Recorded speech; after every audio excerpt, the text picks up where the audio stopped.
Hi everybody, Bradford here, and we're playing a little bit of Quantum Break. Now just a heads up, this will contain spoilers. So, as you can see right up here at the beginning, we have both Shawn Ashmore and Dominic Monaghan rendered beautifully in this cutscene. This is right after the very beginning of the game. This is Act 1, Part 2. This particular playthrough will be just Part 2. I'll do a separate video for Part 3. But this is right where your time powers start to really manifest, and you start to see how Jack, played by Shawn Ashmore, really starts to kind of take control and learn that he's a little bit different than everybody else right now.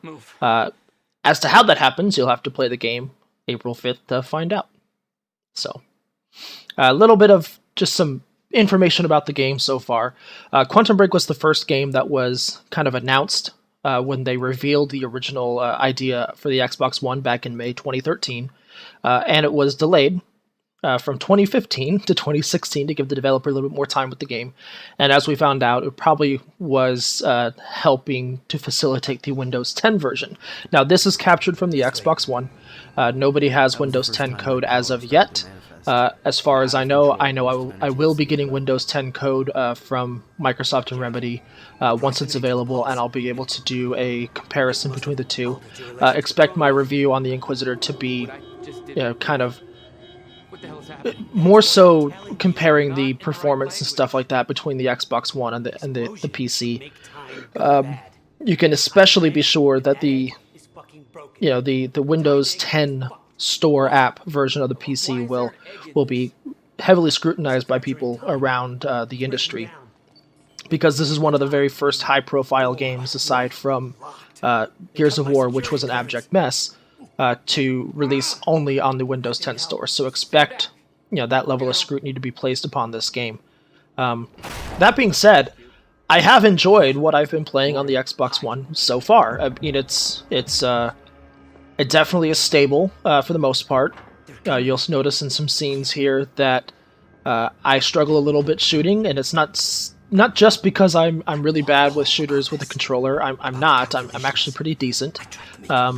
But the 30 frames per second lock does hinder my ability to play the game as well as I should be able to, because the game does happen to kind of stutter a little bit during some large set piece fights. So you do have a little bit of an input lag there as a result.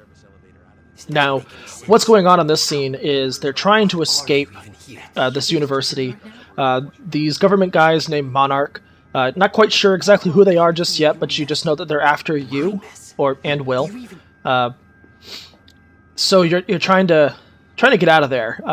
Something's happened. Time is breaking down, as Will explain here shortly, and you seem to be at the very center of it. You like I said, your time powers are just starting to manifest.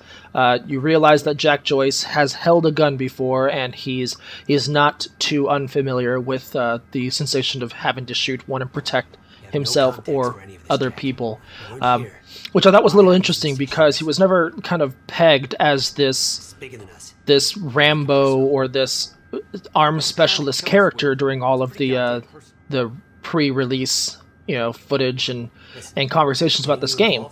But you learn kind of early on, and he said it himself, this isn't the first time he's held a gun or used a gun. He's been in some tight situations himself.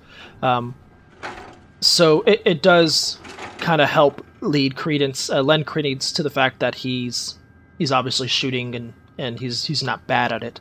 It would seem kind of weird if he had to start protecting himself and his brother, and he had never been able to shoot a gun before and junk.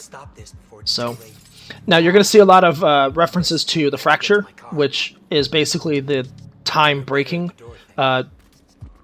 That is like the major event in Quantum Break, and you are essentially trying to figure out what you can do to help it, or to fix it per se. Now, some of these opening scenes, you have no time powers, and this is, I suspect, I mean, this entire area is basically like a little tutorial, but I suspect this is so you can kind of start getting used to the gunplay.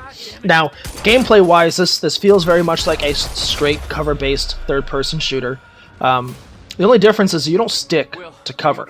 When you get near something that you can be in cover, Jack will automatically kind of crouch to it and kind of stay there.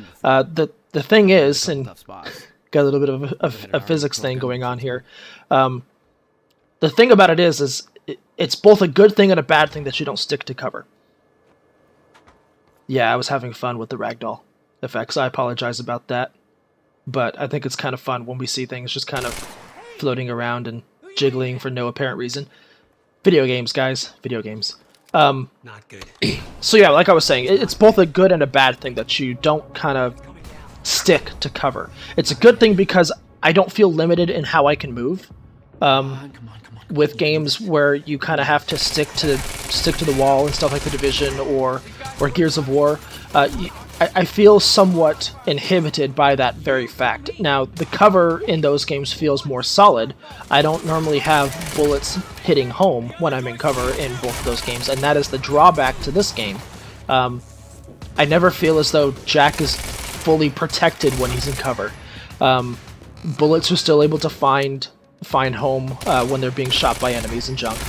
So, like I said, it's kind of a mixed blessing.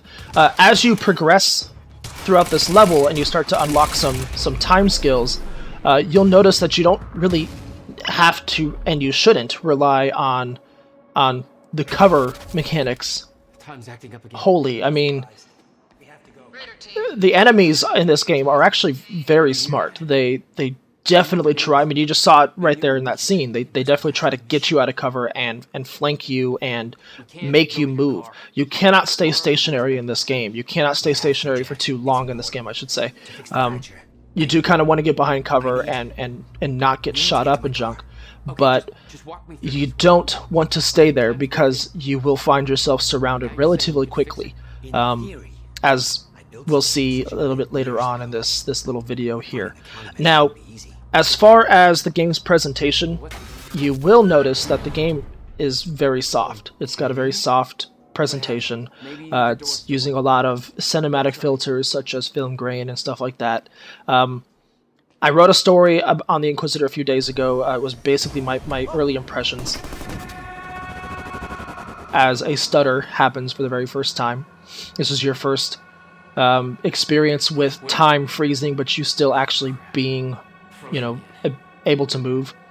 So yeah, I wrote about my early impressions of the game, what I like and what I don't like so far. I talked a little bit about the gameplay, but I made a point to mention the 720p controversy that's going on, and Remedy was gracious enough to give me a statement, which I found utterly surprising. I figured, if they're going to respond to anybody's inquiry, it would be, Eurogamers. Those are the guys that do the tech analysis and stuff. So, essentially, the game is running at sub 1080p natively. It is obviously upscaled to 1080p. That's why you'll still see a 1080p output. That's why this video is still 1080p, even though it's even though the native resolution is 720. And what they're essentially doing is they're doing what we saw with Alan Wake, where they had a presentation where they're basically melding frames from previous frames using a specific temporal anti-aliasing technique. Let me see if I'm going to pull up the exact statement from them and kind of read what they said. What are you doing? I'm gonna get so, and this is something that Digital Foundry hinted at originally. They kind of suggested that this might be the case, but we hadn't heard any actual confirmation from it. I'm going to actually take a break from that real quick and just...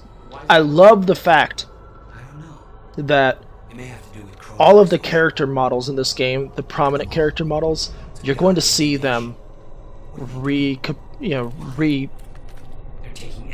obviously they're not redone in the TV show because of the actual people, but you're going to see those same people in the show, and it definitely makes this game a lot more immersive, because since they are blending the show and the game to tell the same story, it definitely helps to have the character models as detailed as they are during the game, and have that full capture going on, so you can easily identify characters in the show versus the game as well.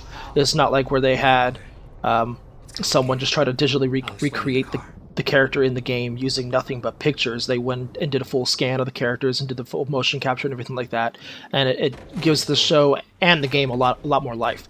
So back to the 720p thing, though. Essentially, this is Remedy's statement. Quantum Break's 1080p output is a temporal reconstruction from 4 previous 720p 4x MSAA frames. This approach gets us a high pixel quality in combination with complex shading and effects, allowing us to achieve a cinematic look. However, varying sample counts between passes and temporal upscaling make talking about resolution, as it is traditionally understood, complicated in the case of Quantum Break.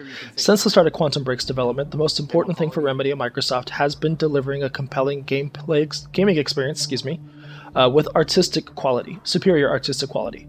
This is what Remedy is renowned for. We're confident that we have achieved this, and we can't wait to hear what fans think on April 5th when they play the game. Now, I'm not super tech savvy when it comes to the way, game engines work and stuff like that. I have a conversational knowledge, but I'm not like over the top crazy when it comes to the tech parts. But to quote Eurogamer, they kind of broke down what was basically being said.